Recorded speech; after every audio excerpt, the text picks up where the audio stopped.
গীবত করা কি জায়েজ? গীবত করা কেমন কাজ? ভালো কাজ? গীবত করা কিন্তু ভালো কাজ নয়, এটা হচ্ছে বড় পাপ। তো কিছু ক্ষেত্রে আছে যেগুলো ক্ষেত্রে গীবত করা আবার ফির যায়। তো আজকে আমরা অনেকগুলো ক্ষেত্র আছে, তার মধ্যে দুইটা ক্ষেত্র দেখব, যে দুইটা ক্ষেত্রে গীবত করাও যায়। এক নাম্বার, কেউ যদি আপনার উপর জুলুম করে। আল্লাহ তাআলা সূরা নিসার 148 নম্বর আয়াত, 6তম পারার প্রথম আয়াতটা আল্লাহ বলছেন, লা ইউহিব্বুল্লাহুল জাহরা বিসসুই মিনাল কাওলি ইল্লা মান যুলিমা। কোনো খারাপ কথা প্রচার হোক, এটা আল্লাহ পছন্দ করে না, তবে শুধুমাত্র যার উপর জুলুম করা হবে এটা ব্যতীত।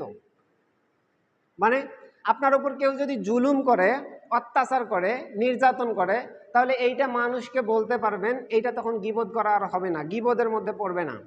এই দেখেন, একজন ব্যক্তি আল্লাহ রসুলের কাছে আসলেন, এসে বলতেছে, ইয়া রাসূলুল্লাহ, আমার একজন প্রতিবেশী, আমার বাড়ির সঙ্গে বাড়ি, আমাকে প্রচুর পরিমাণে কষ্ট দেয়, আমাকে প্রচুর পরিমাণে কষ্ট দেয়।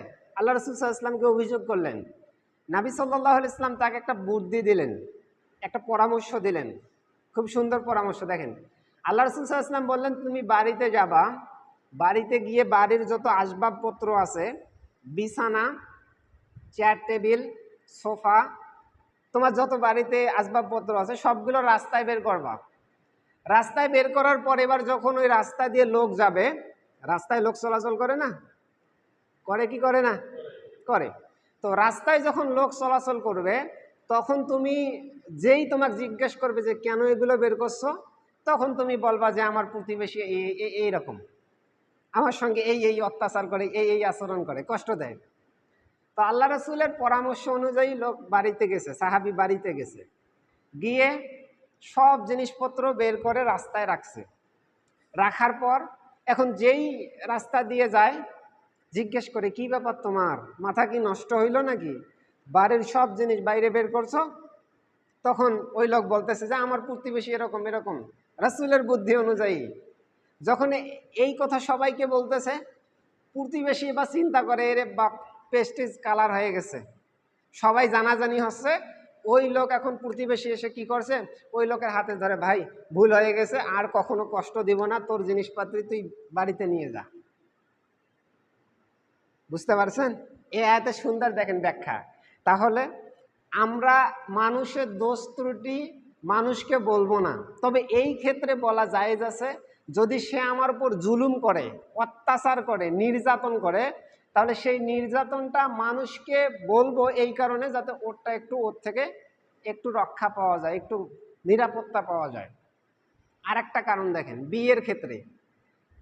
এখন ধরেন আমি বিয়ে শাদী করি নাই, কয়দিন পর আমার ধরেন বিয়ের কথা উঠছে।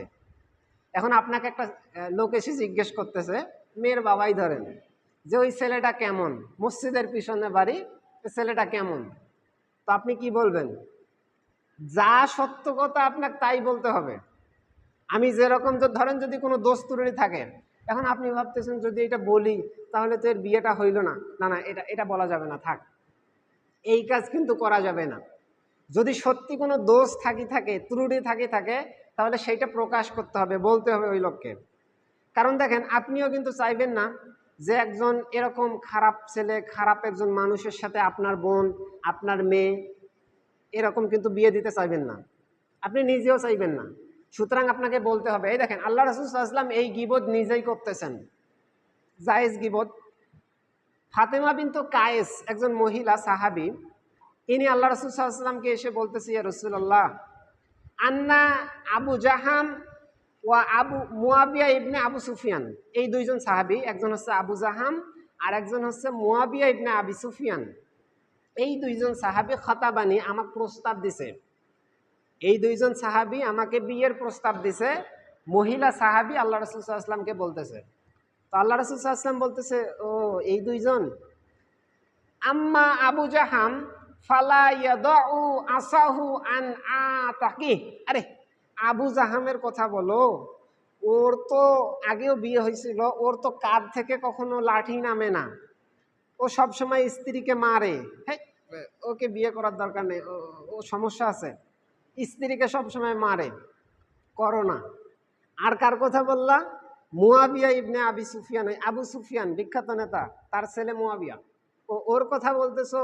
ফাসুলুকুন, সে তো খুব কৃপণ ব্যক্তি, লা মালা লাহু, সে অর্থ সম্পদ একদম খরচ করতে চায় না, কৃপণ, একদম কৃপণ। তো এই দুইজনকে বিয়ে করার একজনকেও দরকার নাই। ইনকিহি উসামা ইবনে জায়েদ, রাসূল সাল্লাল্লাহু আলাইহি ওয়াসাল্লাম আর একজন সাহাবী উসামা ইবনে জায়েদ, তাকে বলতেছেন, মহিলাকে বলতেছেন তুমি ওকে বিয়ে করো, উসামা ইবনে জায়েদকে বিয়ে করো। তো এই মহিলা ফাতেমা বিনতু কাইস, তিনি বলছেন ফাক্কারিহ তুমু, আমি অপছন্দ করলাম। আচ্ছা, ওটা কোনো ছেলে, অপছন্দ করলেন। আল্লাহ রাসূল পরামর্শ দিলেন যে তুমি ওই দুইজনকে না করে ওকে বিয়ে করো, ওসামাকে। তো মহিলা বলতেছে ফাক্কারিহ তুমু, আমি অপছন্দ করলাম, পছন্দ হয়নি ওই ছেলেকে। রাসূল সাল্লাল্লাহু আলাইহি ওয়াসাল্লাম দ্বিতীয়বার আবার বললেন ইনকিহি উসামা, তুমি উসামা ইবনে জায়েদকেই বিয়ে করো। যখন আল্লাহ রাসূল একটু দুইবার বললেন, তখন তিনি বলছেন ফানাকাহতুহু, আমি তাকে বিয়ে করলাম। ফাজাআলাল্লাহু ফীহি খাইরান, আল্লাহ তাআলা তাকে বিয়ে করার মাধ্যমে আমাদের মধ্যে অনেক কল্যাণ দান করলেন।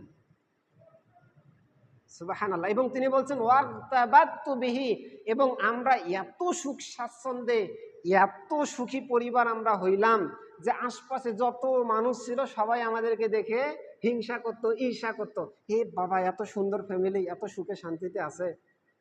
আল্লাহ রাসূল পরামর্শ দিলেন ওই দুইজনকে না করে একে করো। তাহলে দুইজন সাহাবী প্রস্তাব দিছিলেন, আল্লাহ রাসূল বললেন ওই দুই